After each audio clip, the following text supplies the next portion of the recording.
I can't believe that I'm about to be one of those people who cry on the internet. I just posted a very vulnerable TikTok of what my life has been like for the last 6 years, and sorry, I gotta keep taking breaks because I am super emotional about this. My mom is no longer with us. Me and my mom we were best friends, and she knew every single thing about me, everything I went through.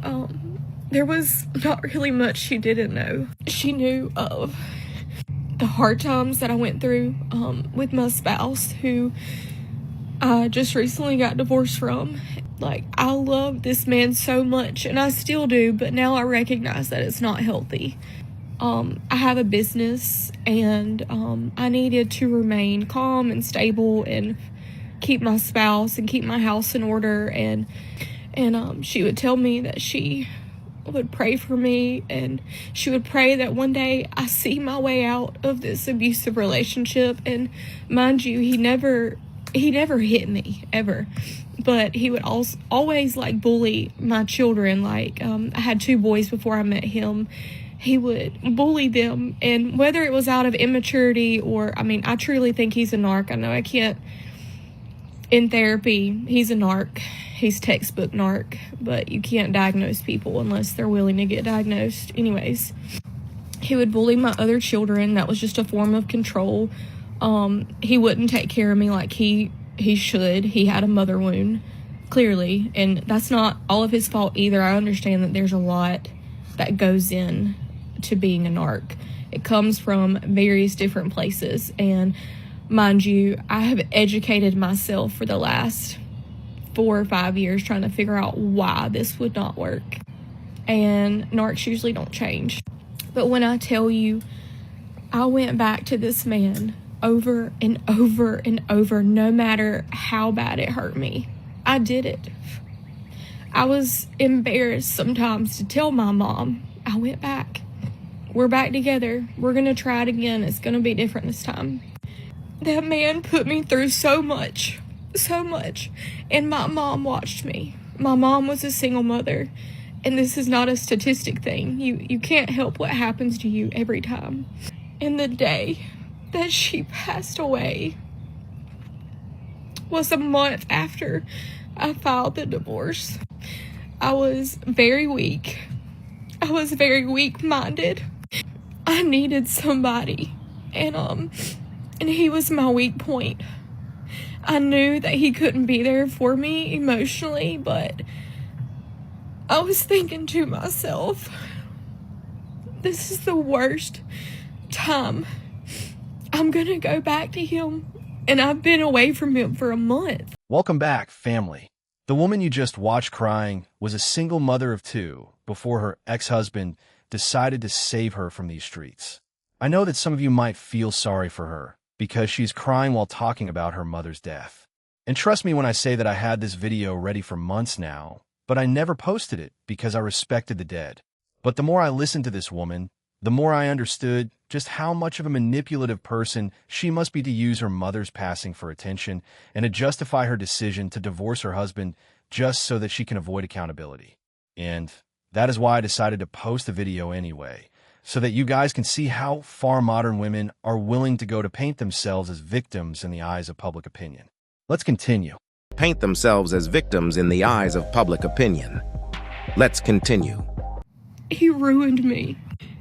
It was so unhealthy, and I think, like, is this God's plan? Sometimes we don't know why things happen the way they do. And it's almost Mother's Day, and I know it's gonna be rough. But my mom saved me. And there's been God winks. I live in her house now. She gave me a place to stay. My business is going good. And I wish she was here.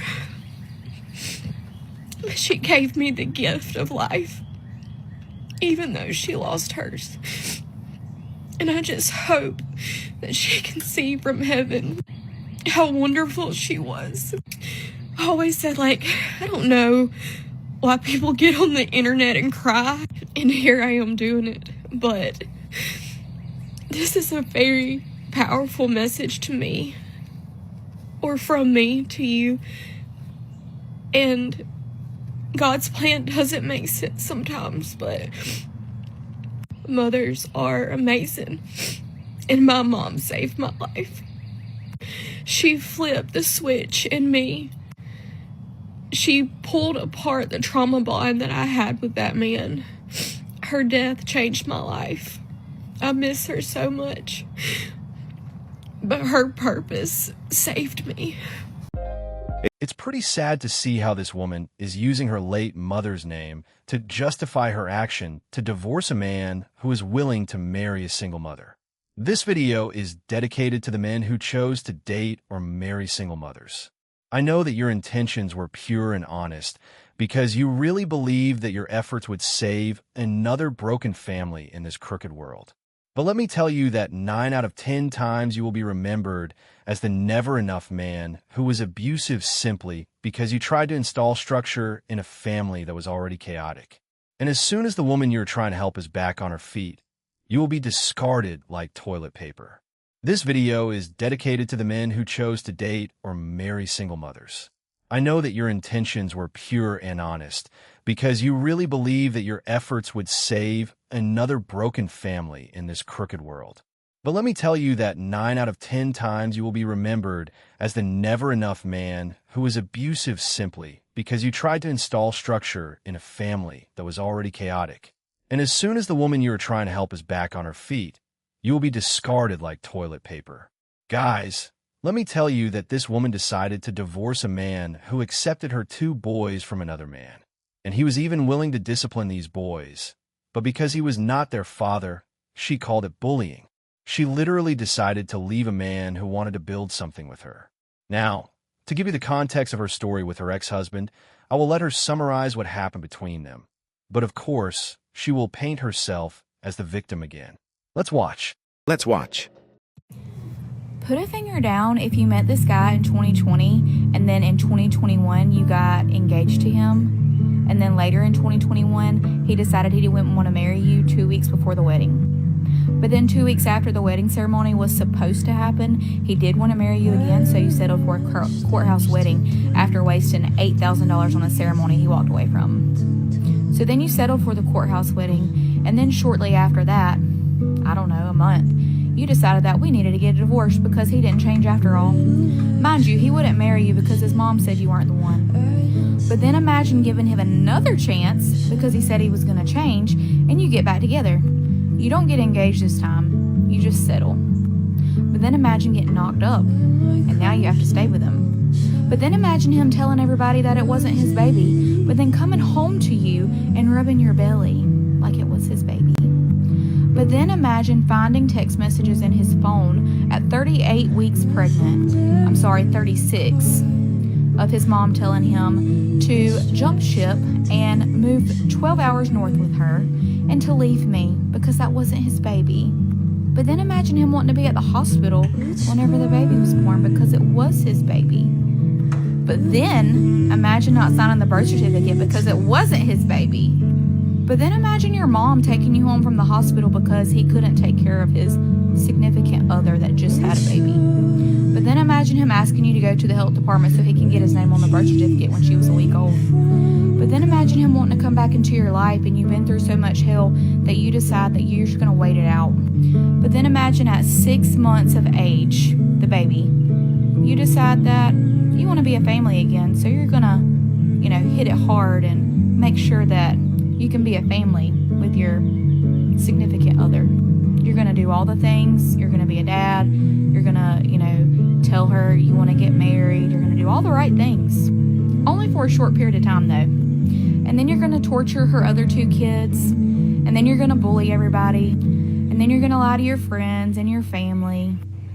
Imagine getting married to this guy when your child is 8 months old. Yeah, one big happy family. But then imagine when the baby is 2 years old, you decide you want a divorce because nothing really changed. But it's harder this time to get off the hook because you married a narc. So then imagine filing a divorce and then 1 month later, your mom, niece, and nephew die in a tragic car accident. And then imagine the narc taking a week off of work and making everybody feel sorry for him. But then imagine the narc wanting you to lean on him for support and love, emotional, blah, blah, blah. Which, of course, I had nothing for him at this point. And then imagine him telling everybody that you didn't want him for support. I was the bad guy. Imagine harassing me, stalking me, putting me through hell. And then imagine me asking him to help with our daughter a week after my mom, niece, and nephew's funeral, and him telling you to be a mother and you'll be fine. And then imagine finally signing your divorce papers a year after you filed the divorce and him telling you it's all your fault. That it came to this because it's all your fault. Imagine marrying and being with a narc. I survived. Worst 6 years of my freaking life. Put a finger down if you've ever been with a narc. Hearing this woman talking about her ex-husband seems like she was married to a monster. Yet, she kept going back to the same monster for comfort and help. Even after divorcing him, she still thinks about calling the narcissist ex-husband first for help before anybody else. This is why some of the quality that make a great woman is gratefulness. Music. A grateful woman will always make an effort to acknowledge what a man has done or continues to do in her life. Most single mothers are simply a bad choice for a long-term commitment. They have too much baggage, and the financial burden of their kids will be on your shoulders. And on top of all of that, you're going to have to deal with the father of those kids, whether you like it or not. Fellas, I will advise you to avoid single mothers like the plague and to protect yourselves at all times against them. And above all, don't forget to keep your head up, focus on your goals, and everything else will follow. I love you, and I appreciate you for all your support. Please feel free to like, subscribe, comment, and share to help push this content to more men in need. I'm out. Peace. To more men in need, I'm out. Peace.